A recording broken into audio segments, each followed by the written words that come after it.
Hello, everyone. Hello. Uh, Nice to be with you here this evening.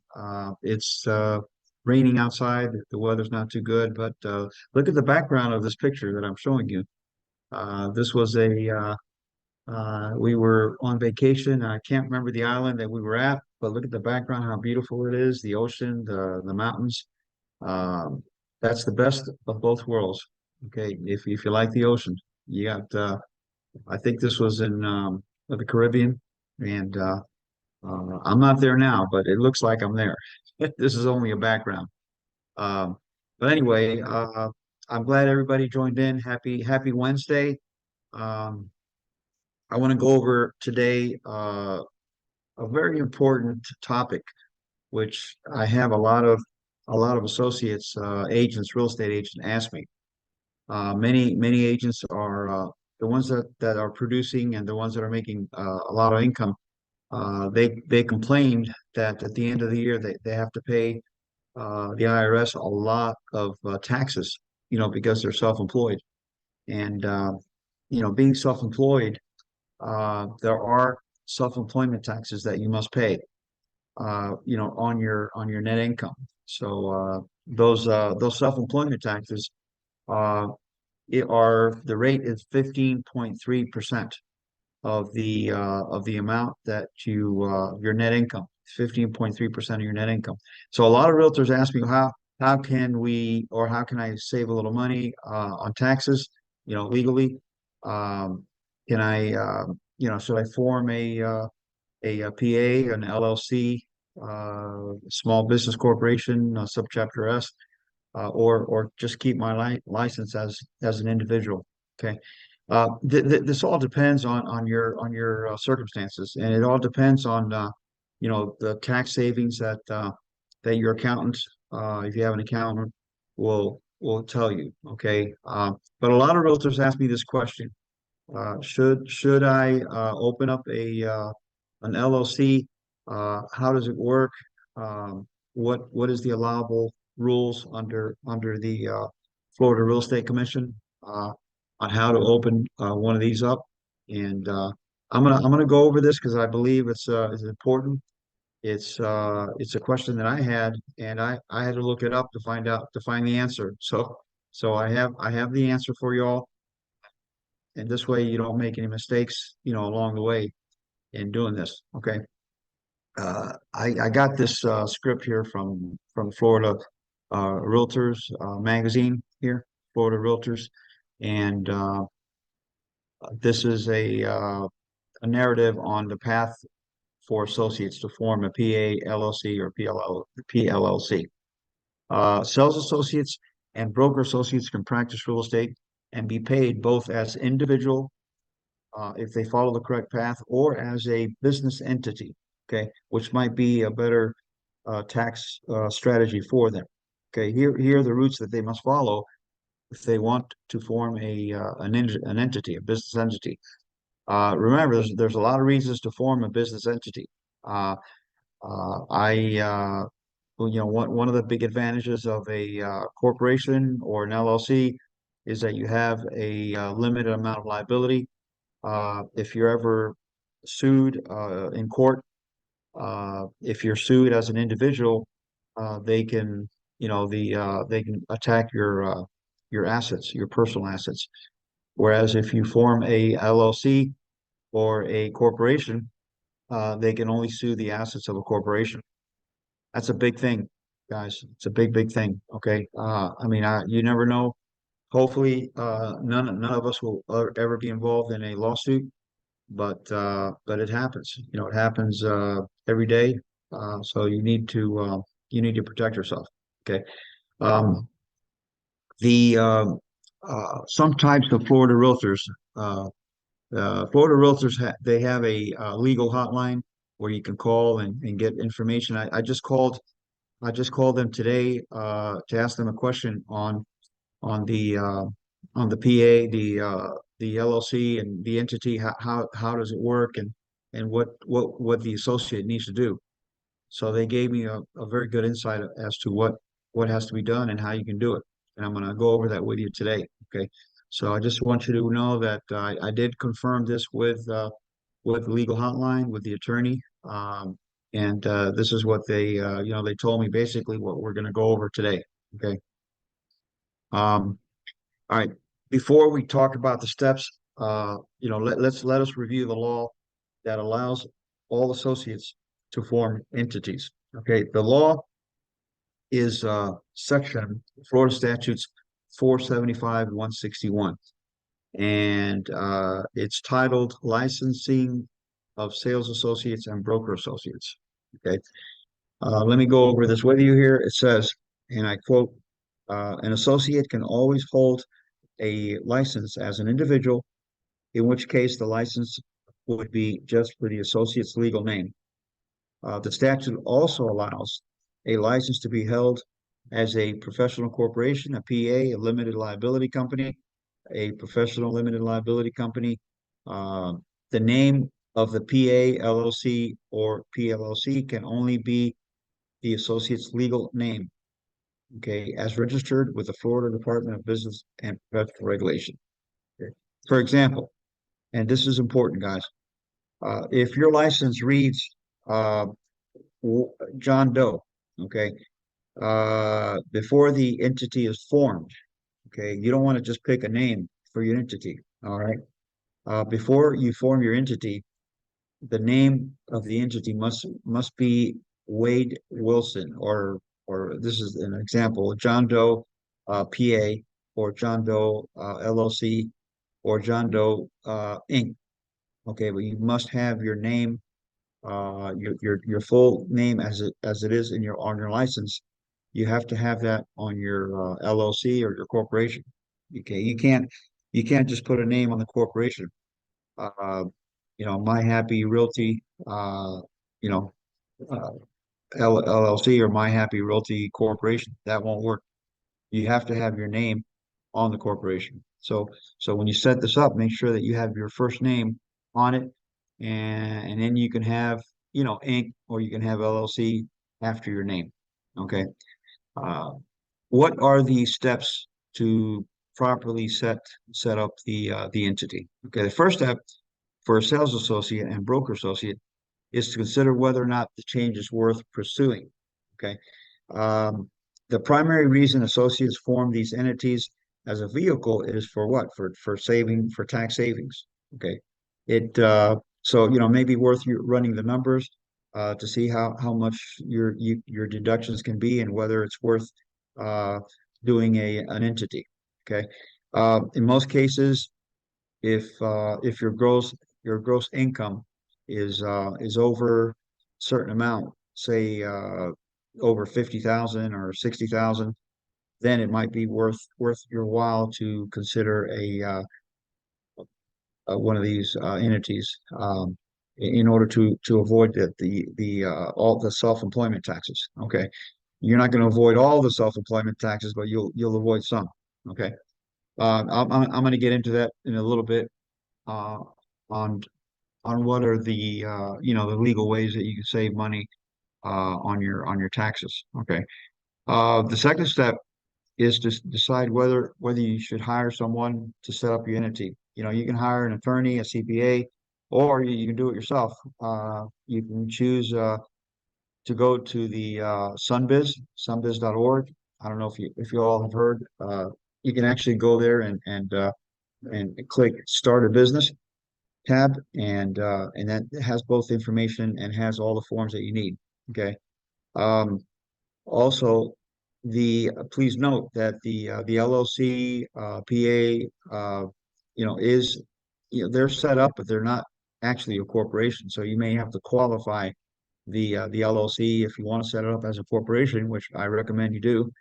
Um, an LLC is basically it is a limited liability company, but it's only it's in your name, and you'll be filing a personal income tax return uh, on the LLC. So it's not a corporation where you won't be able to offset corporate expenses from the income. So your best bet is to qualify the LLC as a corporation. And if If it's a small corporation, I recommend the subchapter S corporation.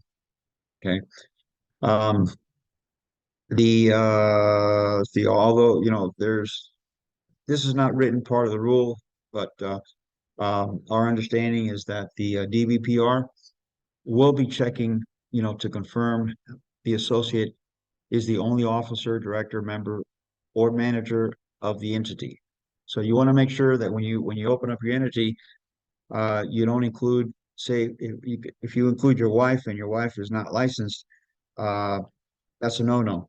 Okay, you cannot include anyone else in the corporation if you set it up as an entity.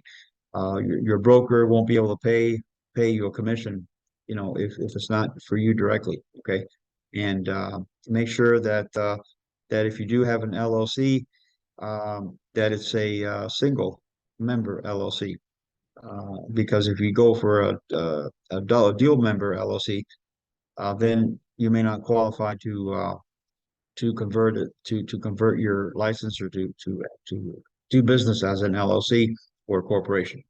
Okay. Um, Continuing with the example that I gave, John Doe would be the sole member of John Doe LLC. Okay. And or would be the sole officer of John Doe PA. Okay. Now remember, the only stockholder, if it's a corporation or officer, is John Doe, is the licensed real estate realtor. Cannot be anybody else. Okay. And remember, when you set this up, uh, just make sure that you do set it up under your name, the entity. It must be under your name according to the law. You cannot choose any name you want for the corporation. Okay.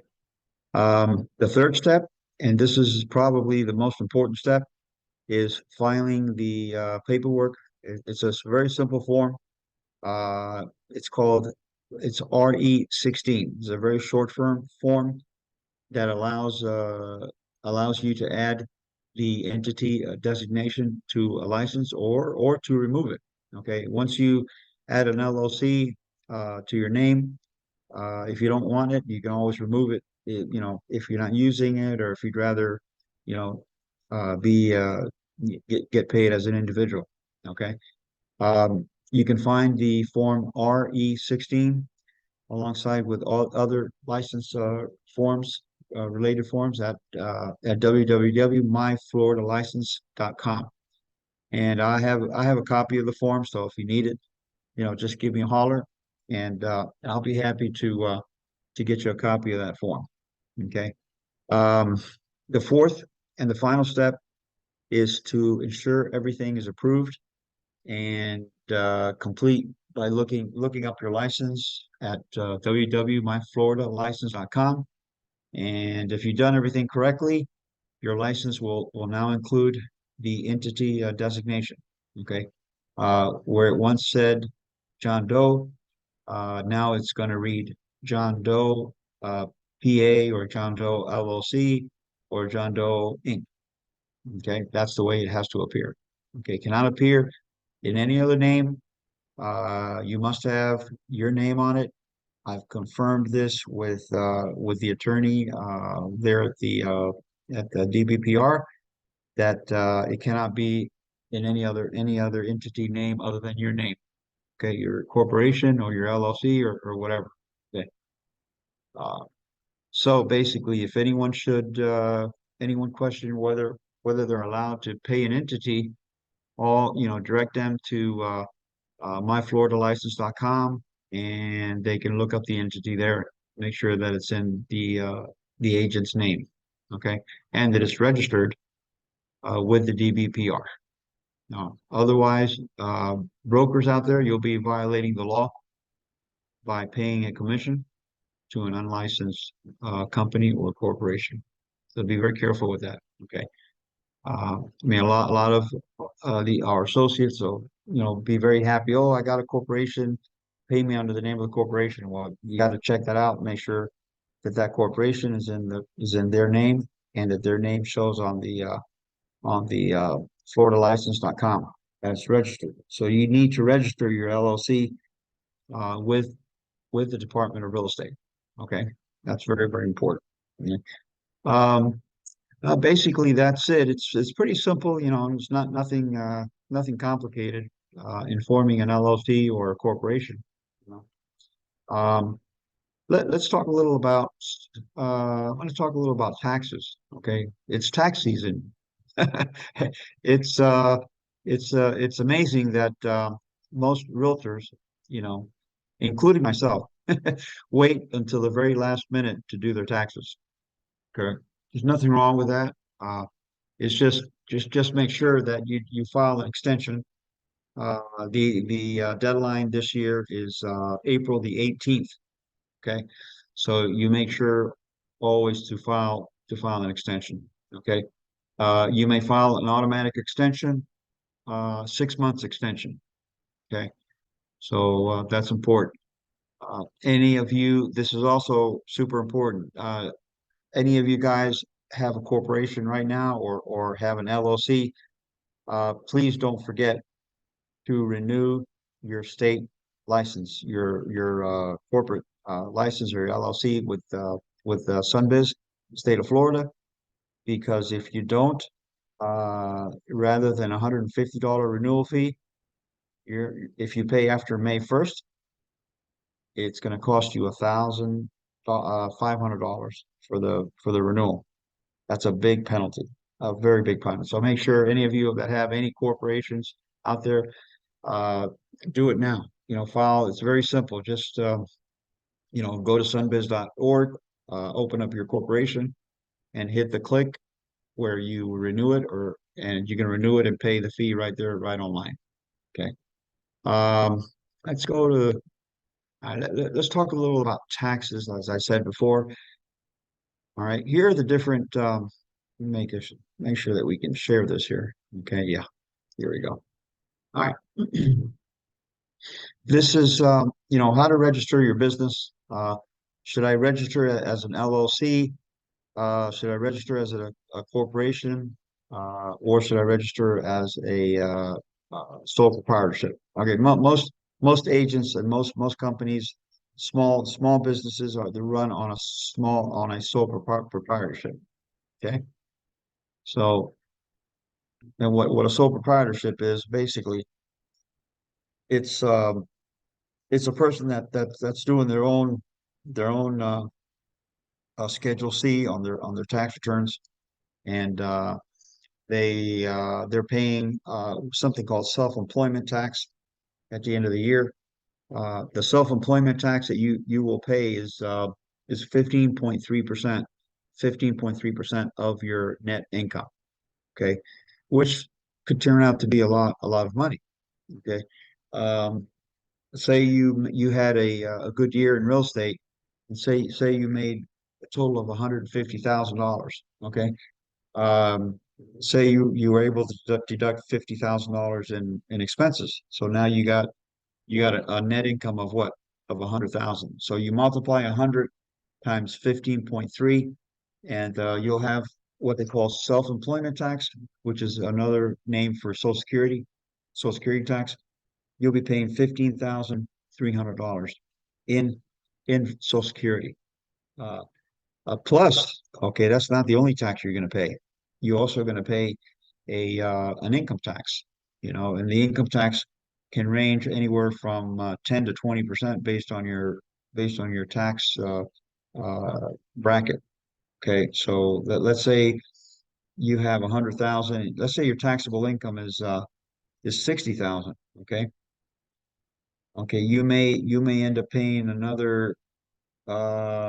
you may end up paying probably about $7,000 or $8,000 more in income taxes. So here you got a hefty bill to pay of $22,300. Okay, so how would you like to cut that in half? Okay, well you could cut that in half with an LLC, with a corporation, subchapter S corporation, where you divide the income uh, partially. You can set yourself a salary, and then you can also, rather than paying reporting the 100,000 in gain. Out of that, you can take maybe 50 or 60,000 and put into qualify that as a capital distribution, whereby with a capital distribution, you only pay income tax. You don't pay self-employment tax. So you're only paying self-employment tax instead of 100,000, you're paying self-employment tax on 50,000. I highly suggest that I'm not an accountant, I'm not a CPA, but I highly suggest that you consult your CPA or your attorney to get more information on this, to find out what is the best way for you to organize your business. Okay. Um, that's the best thing to do because you don't want to have to pay any unnecessary taxes if you don't have to. Okay. We went over the limited liability company. Okay. This is uh, an example here of a limited liability company. Okay. Where the limited liability company basically uh, it's it's uh, it's a business. It's not a corporation. If you don't qualify it as a corporation, you can actually declare the income on a limited liability on your income tax on your personal income tax return, which is very convenient. You don't have to have a corporation. Okay. However, uh, for tax purposes, if you want to save money on taxes, you may want to run the LLC as a small business corporation. Okay, that way you'll be able to save a little more money on taxes. Then we got the corporation, the C and the S corporation. What's the difference between a C and an S corporation? Well, the S corporation is a small business corporation. Any of the profits or losses are taken directly to your personal income tax. Okay, you only pay one tax. Basically, that you pay the tax based on your personal income tax. But the nice thing about the S corporation is that at the end of the year, if you have a loss, you can take that loss directly into your personal tax return and through a form called a K1 form. Okay. The S corporation it does not transfer over to your individual. The S corporation, basically, you pay a set amount of tax, plus you have to pay taxes on dividend. So on dividends of the corporation. So basically, the C corporation is for much bigger companies, and there's something called double taxation that they call it, that C corporations have to pay, or S corporation only pays one tax. Okay. And if you have a loss on the C corporation, you cannot take that loss on your personal income tax return. So that's most small businesses will open up an S corporation. Okay. Um, and then of course the sole proprietorship, which doesn't have any tax advantages at all, nor does the sole proprietorship have any legal protection. Okay. If you were sued, they could go to your personal assets here. Okay. And that you don't want that to happen. Okay. Your personal assets with a limited liability company, they can't touch they can't go to your personal assets. They can only sue or up to the assets of the company, which is a good thing, good thing to have. All right. I went over most of the important things that I wanted to go over here, guys. Let me see if there's anything else that I missed. Let's see here. It's going to be a short one today. Okay, let's see here. Okay. The corporate returns. Remember, they were due March 15th. So if you haven't filed the corporate return, it's a little too late to do an extension. Okay, it has to be done before March 15th. Okay. Um, and you still have time to renew your corporation with the state of Florida. May 1st, I believe, is the May 1st is the deadline. Okay. Uh, see here. One other thing. Okay. Here's the phone number if you need help organizing the or setting up the corporation. There's a help desk here with myflorida.com, Sunbiz. Okay. And these are the instructions. Okay. Remember, when you choose your business, your name, make sure that it's your name. That's not any other name. Okay. You file your articles of corporation, um, uh, DVPR docs. You need to apply for an employer identification number. Okay. I strongly advise that you have a separate account, a checking account for your corporation or your LLC. And when you set up your corporation, you can apply for an EIN through IRS.gov, and that's pretty quick. You get your EIN within a couple of within minutes. Okay. Um, this is the form that you use to elect to file as to do the election for a small business corporation. I believe it's 2553. Okay. Okay. Is anything else here that I talked about the self-employment tax? This is a big expense, guys. 15.3% is what you're paying on self-employment, which is Social Security. Okay, it's not bad to pay Social Security because the more Social Security you get, you pay, the more you're going to get at the end when you retire. If Social Security is still around, hopefully, I think it will be, but we don't know how much. Okay, so see here. See if there's anything else here that may have gone over. Okay. The rule basically is that if your net income is under 30,000, uh, why open up a corporation, an S corporation? Okay. Most agents are making under 30,000. So, if you make over 100,000, then, or even over 60 or 70,000, you may consider an LLC or an S corporation. But uh, don't forget, your S corporation, has to file a separate income tax return every year by March 15th. They have to file you have to file an 1120 S corporation. So, and there's penalties if you don't file. Okay. So got to make sure that it's worth your while to set up the corporation or not. Okay. Uh, I strongly suggest that you have an accountant, a good accountant that gives you good advice. Okay, on setting this up. All right. Okay. Well, that's about it for today, guys. If you have any questions, any concerns, you can please reach me anytime at the office. My number is 305 888 2111, 305 888 2111, and we'll be happy to help you. I'm very proud to say that our company offers a variety of services.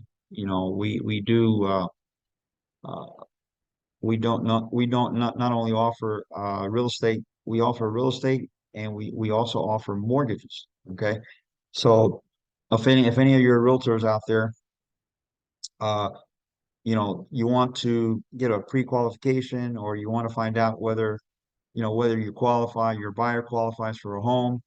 Uh, I'll be happy to help you, give you an idea of what what new programs are available. So just let me know, let me know what your situation is, and I'll be happy to help you.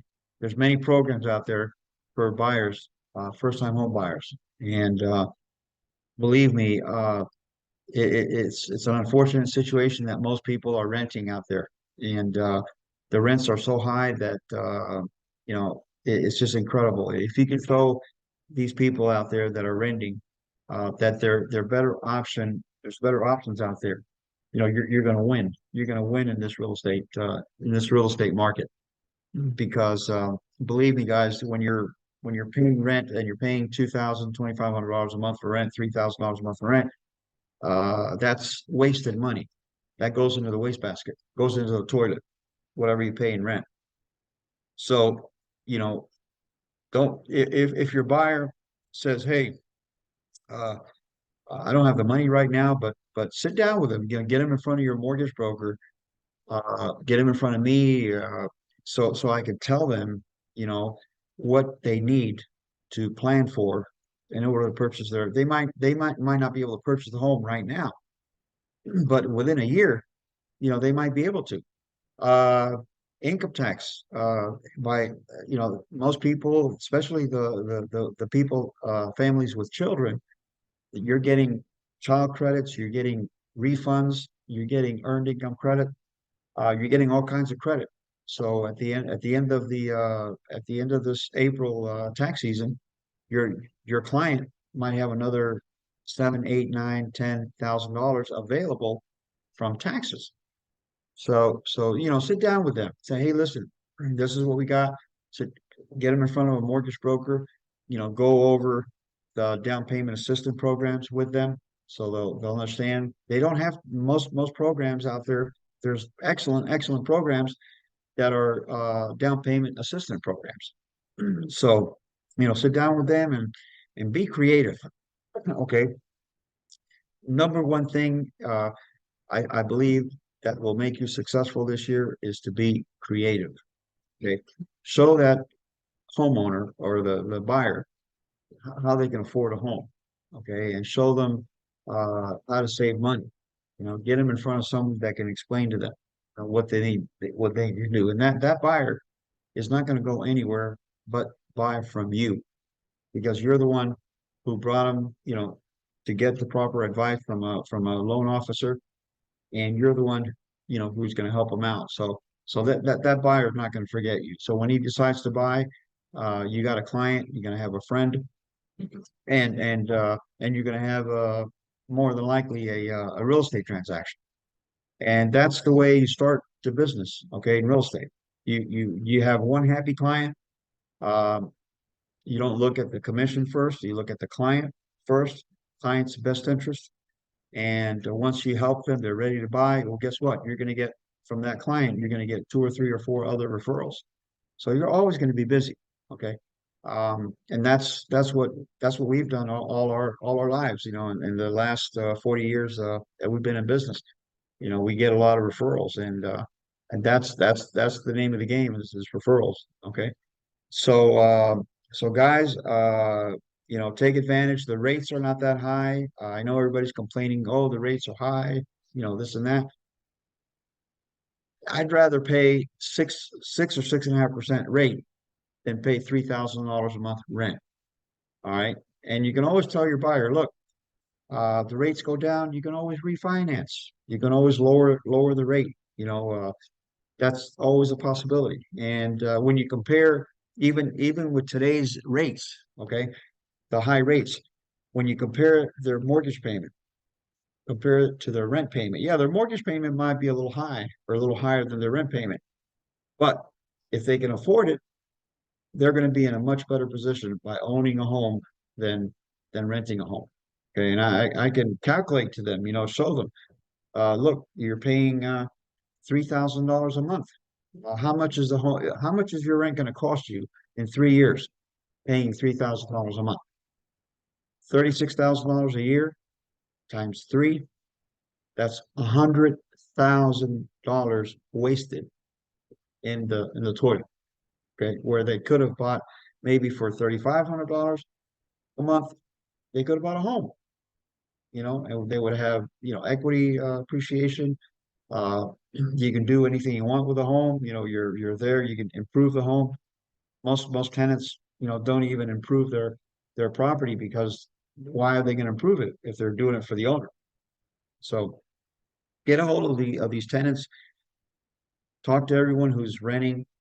Hey, listen, now's the time to buy. Go over the down payment assistance programs. There's a lot of programs out there: FHA, VA, investor programs. We have every program out there available. Okay, every program. So if you need any help, you need any advice, please, feel free to call us. Again, our number here is 305-888-2111. You can ask for Elias Legra, and we've been in the same location for over 40 years. I've been in real estate for over 40 years. So I'll be able to, give you some good advice. And if any of you guys out there that are agents and that you don't have your license placed with anybody and you're looking for a place to put your license, I'll be happy to take you in and train you and show you what you need to do to be successful. Okay. We've been in the community for many years and more than happy to help you, grow your business. If you're not successful, we're not successful. That's the bottom line. Okay. Well, thank you for attending our webinar, and I hope that you got something from it. If you got one or two things from it, that will make me very, very happy because I try to be I try to provide as much value as I can when I do these presentations. So anyway, have a good week. Don't forget, April the 18th is the last day of income tax. So make sure you get your taxes done or you file an extension. Okay. I'll see you all later. Thank you. Bye bye.